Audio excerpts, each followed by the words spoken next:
Welcome back to my Substack. This is Tibetan number 4. There are two sides to each Tibetan movement, and for Tibetan number 4 there are a few possibilities for each side. So I'll demonstrate those first, and then we'll have a little go putting them together, and then the practice is obviously up to you. We've got the forward fold side. So this is where we're stretching the back lines of the body, compressing the belly. One variation would be to be stretching out the back body, reaching as far forward as you can. The other variation of this folding forwards would be to try and be on the hands. So that might be that we're hands forward of the bum, or the bum through the arms, and then we're seeing, can we lift the bum as tall as possible and fold forward from there? When we link it up, it might be that we can't get the bum as far back as I can, or maybe you can even press all the way through up to handstand. Go for it if you can. Link it with the breath when we get there. So that forward fold, if I can't get all the way through but I want to stay on my hands, would be trying to get as far back as I can with my bum. Fine to scrape the bum on the floor if you need, but we're trying to push into those hands if we're on that hands variation.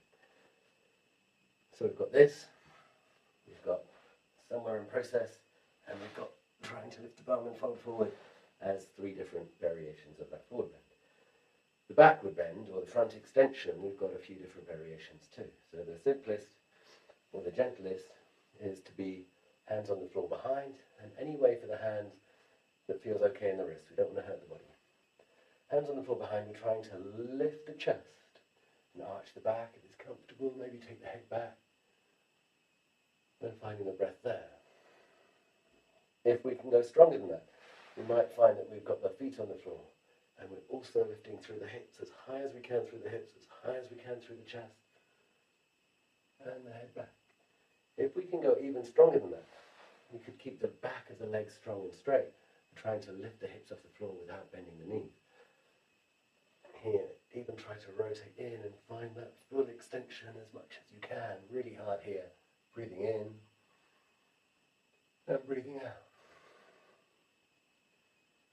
And then we link it up for the full 4 minutes, 12 seconds of the Tibetan, if we're working this breathing rate that I suggest. So, and we're trying to connect one to the other. So a really nice middle ground is to find hands on the floor. We're trying to slide the hips through, or carry the hips through if you can, and lift up and tall. One side, that could be inhale or inhale, exhale, back to the other side. Inhale, exhale, or exhale, and then you go again. And that way we wouldn't take the hands off the floor. It's a long time for 4 minutes. So you might find that you're good to go one side on the hands, lifting the bum as tall as you can, and then you need to have a rest. So you could stretch out and get the wrists having a rest before you go again. You might find when you're doing that, it's nice to try to work that extra line through the back of the legs. And this has quite a nice bounce to it, that the hips lift, reach up and back, we sit down, and the hands go forward, and the feet don't have to move if we're working those legs extended. If we want to be softer than that, we allow the body to fold forwards, inhale, exhale, and then we can find our hands behind. Here, inhale, exhale.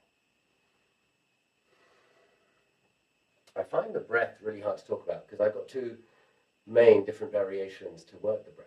So we've got this inhale one side and exhale, and then the same on the other side. Or we've got the inhale one side, exhale the other side. And they're both very valid, both very advantageous. So the inhale one side, exhale the other side is good for building more heat in the body on the whole, and sort of a good trap for the mind if the mind is getting really busy. But the long holds, like also building that long hold practice, is really nice, and that sense of staying slower and longer in the breath makes you really have time to feel what's going on here. So I really love this. Breathe in and breathe out while we're on one side of the practice. Let's just have a look at the middle variation with the breathing. So we're exhaling, so maybe folding forward, this could be a nice middle variation. Inhale.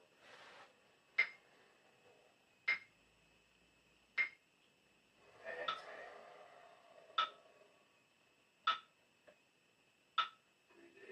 And if I can't do the full breath, maybe I hold. And then I try to go into that exhale, see if I could release anything else. I'd say change up the movements and explore those movements within the Tibetan. So I might decide I'm going to try to stay on my hand. But stick with one type of breathing.